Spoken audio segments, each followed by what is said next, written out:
The Word of God is alive and powerful, sharper than any two-edged sword, piercing even to the dividing asunder of the soul and spirit, and of the joints and the marrow, and is a critic of the thoughts and intents of the heart. All Scripture is God-breathed and is profitable for doctrine, for reproof, for correction, for instruction in righteousness, that the man of God might be mature, thoroughly equipped unto all good works. Study to show thyself approved unto God, a workman that needeth not to be ashamed, rightly dividing the word of truth. 2 Corinthians chapter 8, verse 9. For ye know the grace of our Lord Jesus Christ, that though he was rich, yet for your sakes he became poor, that ye through his poverty might be rich.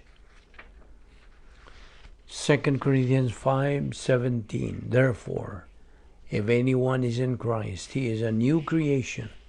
The old has gone, the new has come. Verse 18, all this is from God, who reconciled us to himself through Christ, and gave us the ministry of reconciliation.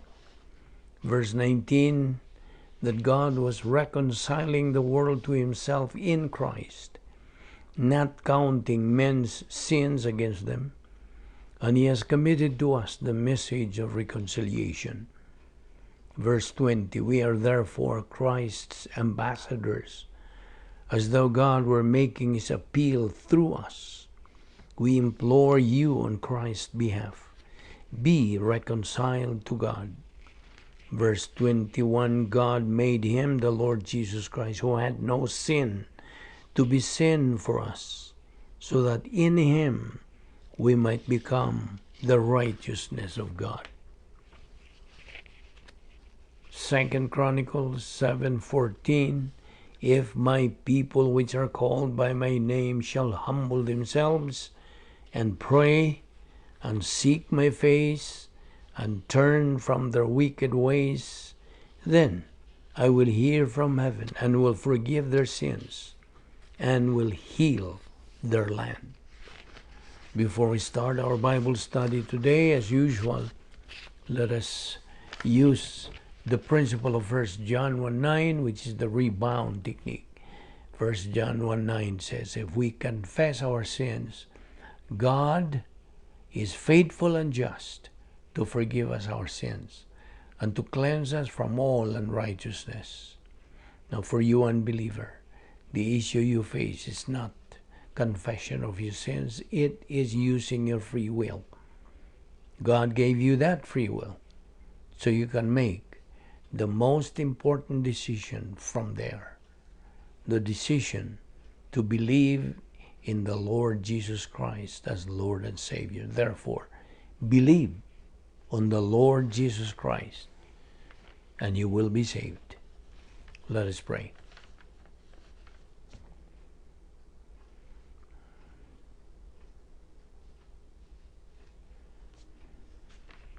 We thank you, Heavenly Father, for this new day that you have given us and for giving us another opportunity to study your word.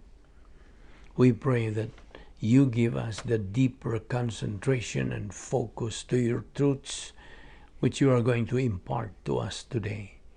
As we continue assimilating your word for us to be able to accelerate our spiritual growth, thus attain our common goal as believers, the maturity and capacity stage.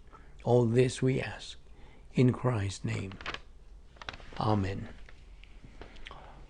Welcome everyone.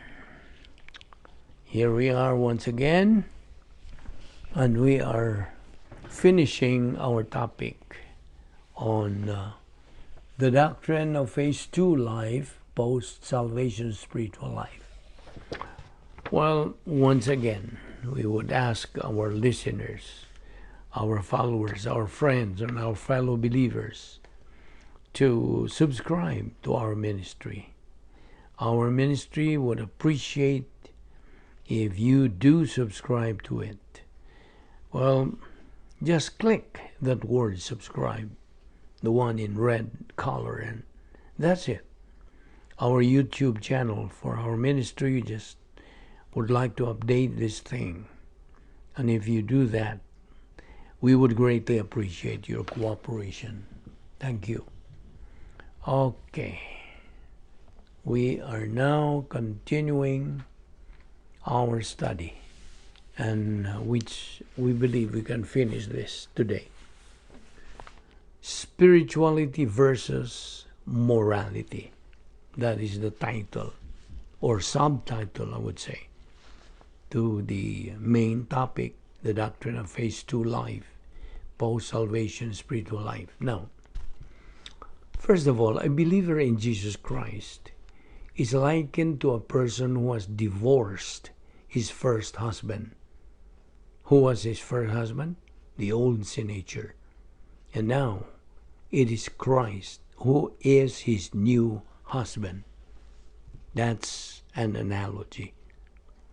Now, so his new husband is the Lord Jesus Christ. First husband, old sin nature of man. So he divorced that. He divorced from the old sin nature. Because a believer who got saved by faith alone in Christ alone, he partakes the death, the burial, the resurrection, the ascension and session of the Lord Jesus Christ. Now please understand this point of doctrine. Spirituality is different from morality. Okay? Morality is for both believers and unbelievers, while spirituality is for true believers only. There are actually two kinds of spirituality of a believer. There is one, true spirituality, and the second is false spirituality. Now, what is this true spirituality? Now, this true spirituality is achieved only by means of the control of God, the Holy Spirit. By using rebound. After you rebound, acknowledging and admitting your sins to God the Father, then immediately you are controlled by God the Holy Spirit. Then you are in a state of true spirituality. But the second kind of spirituality is what we call pseudo spirituality or false spirituality. Any kind of false spirituality which is apart from the control of God the Holy Spirit. Now, an unbeliever who hears the gospel truth of salvation but refuses to believe it is likened to a dog that returns to its own vomit. 2 Peter 2:22. Unbelievers are the most miserable, most unhappy, most confused people in the world. Worst, unbelievers do not like themselves because they have a very low self-esteem. Unbelievers have no capacity for life. Thus, they're just wasting their time, wasting their ability, and wasting their opportunity in life. They have miserably reached their point of no return. But on the other hand, believers are the heirs of God and the joint heirs of Christ, Romans 8:17. All believers are eternal winners because they have a personal relationship with the God of this universe forever, by or through faith alone on Christ alone. Believers are even compared to sheep. Christ is the shepherd. Believers are sheep. In Psalm 23:1, God's word says, "The Lord is my shepherd." Now the corrected translation for this is, "The Lord is the one shepherding me." Okay, I'll give you some principles. Point number one. This implies by analogy that believers are sheep. In this analogy, all believers are analogous to sheep, meaning comparable to sheep. Point two. Sheep are helpless and dependent on the shepherd. Point three. Because the sheep are helpless, the shepherd provides, protects, preserves, and prospers. Point four. There are 7 areas of sheep helplessness. Each area is analogous to our helplessness as believers in the Lord Jesus Christ. Now, I'll give you some point number one. First of all, a sheep cannot guide itself. You see, sheep are like women driving in a large city. They never know where they are. A cat, even a cat, but most of all a dog, has built-in system. It has a built-in gyro. It knows where it is at all times. Yes, you can blindfold the dog and drive it out of your place and it will still find its way back home. But a sheep has absolutely no sense of direction. A sheep can get lost in its own meadow. Therefore, a sheep must be guided by a shepherd. Subpoint 2. Secondly, a sheep cannot clean itself. Haven't you noticed if you go to see sheep in ranches, they always stink? Well, that's because they cannot clean themselves. But you take a dog. A dog can clean itself in many ways. Dogs, when they clean themselves, just roll in the grass, cleaning themselves. Dogs do lick themselves, right? Or after their meals, what they like to do is jump up on the bed and clean their mouth on the bedspread, right? When they wipe their mouth on one side, then down the other, they seem to talk while they do it. Now, you will never find a sheep doing anything like that. So the only way that a sheep can ever be clean, the shepherd has to clean it. And listen, this is analogous to rebound adjustment to the justice of God. We are cleansed from sin by the work of Christ on the cross. That is judicial imputation. There, whereby our sins were imputed to Christ and judged. We simply name those sins, cite those sins, and we are forgiven and cleansed from all unrighteousness. God is faithful. Can you see that? God is just to do this very thing. So again, this is analogous to rebound adjustment to the justice of God. Okay, subpoint number 3. Thirdly, a sheep is helpless when injured.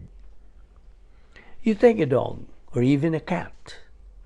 It will lick its wounds instinctively.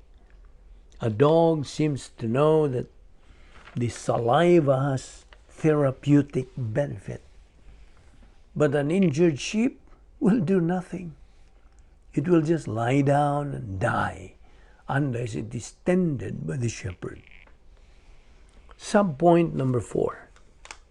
Fourthly, a sheep is defenseless. Most animals have some provision for defense. The teeth, the claw, jaw muscles, like the pit bull. The pit bull has phenomenal jaw muscles. They move in a way to protect their own throat while attacking the other dog's throat. Also, speed is a great help to other animals, and that's a protection. The ability to camouflage and to hide. But the only protection for the sheep is the shepherd. They have no protection of their own. They are not capable of defending themselves. And this is again analogous to the fact that once you believe in Jesus Christ, your security, your protection is in our Lord's hands. Subpoint number 5. A sheep cannot find food or water by itself. Now, most animals can smell food and detect water, but the sheep must depend upon the shepherd to lead it to grazing ground as well as to water. Subpoint number 6. A sheep is easily frightened or panicked. Now, in the time of Psalm 23, when it was written, the shepherd would calm his sheep down by way of singing a song to them, his voice, or by the use of a musical instrument as David did. Subpoint number 7. When a sheep produces wool, the wool does not belong to the sheep. It belongs to the shepherd. The shepherd owns the wool. God owns the production of the believer since He provides it as a part of logistical grace as well as maturity adjustment to the justice of God. Now, our corrected translation then of Psalm 23 is this: the Lord is the one shepherding me. And in Greek language, it is placed at what is called linear action sart, which means always shepherding me. Meanwhile, a believer must always remind himself of the power of the Word of God. The Word of God is Bible doctrine. Bible doctrine is a lamp unto my feet and a light unto my path. Psalm 119 verse 105. The Word of God is much to be desired than gold. Psalm 19 verse 10. The Word of God is every believer's spiritual oxygen for every believer to breathe in and breathe out. The Word of God is the mind of Christ. 1 Corinthians 2:16. The Word of God is the food for every believer's soul. Matthew 4:4. Deuteronomy 8:3. The world in which we live is called in the Word of God as Cosmos Diabolicus, the devil's world, and is a dark world because its systems are of the devil, Satan's. As such, believers need a light with which to brighten up his way, his path, so they won't stumble and fall down. Christ is the only light of the world. We believers are supposed to be the reflector of Christ's light. How? By studying God's Word every day and saturate our mind with Bible doctrine and apply the Word of God to every circumstance in our life. This world in which we live and its systems are decaying, rottening. And we believers are supposed to be the preservers of this decaying world. How? By being the salt of the earth. And in what way? By growing spiritually, of course, using the Word of God. Besides, the goal of every believer is spiritual maturity. Once a believer reaches that stage in his spiritual life, he's going to have capacity for life, for happiness, for blessings, even for suffering. Thus, he glorifies God. You see, studying God's Word needs to become a habit for every believer, just as eating needs to become a habit for every person, so he can continue being alive. In salvation, the object of faith is the Lord Jesus Christ. But in spiritual growth, the object of faith is the Word of God. The Bible is the only book that truthfully tells how a person can get to heaven. It, meaning the Bible, tells man in Acts 16:31, believe on the Lord Jesus Christ, and thou shalt be saved. In John 3:15, the Word of God says, whosoever believeth in him shall not perish, but have eternal life. The most confusing thing to happen to a person is when he believes in anything he doesn't know. Therefore, we must know first the very thing we ought to believe in, right? And how does one know the very thing he ought to believe in? By studying it, by believing it, by learning it, by applying it to our life. Learning, accepting, applying it to our experience in life. Remember the World Wide Web, every believer should visit www.com. What do I believe? Why do I believe it? And where is it found in Scripture? Also remember Jeremiah 29:13. If you truly seek me, you will find me. Now here are 8 reasons why a believer should study God's Word. Okay? Number 1, because of its author. Who is the author? God. Number 2, because of the often repeated command to read and study it. 2 Timothy 2:15, Matthew 4:4. Number 3, because the Bible is God's chosen way to accomplish His divine will. Sinners are saved through the message of the Bible, Acts 16:31. Saints are sanctified through the message of the Bible. John 17:17 says, sanctify them through thy word. Thy word is truth. 1 Peter 2:2 says, as newborn babe desire the milk. Or 1 Thessalonians 4:3 says, for this is the will of God, even your sanctification, that ye should abstain from fornication. Acts 20:32. Number 4, because our enemy the devil has read it.